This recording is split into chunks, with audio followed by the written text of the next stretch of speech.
So you just bought your very first resale smart home, but before you start talking to your home or getting your preferences and your settings set for you, make sure you do this one thing.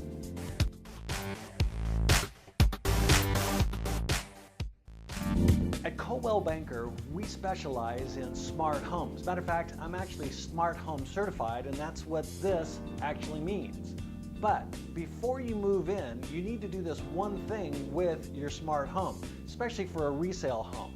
The one thing, you want to make sure that those settings are set back to factory settings. See, when you move into your home, you want all the settings to be yours, not somebody else's.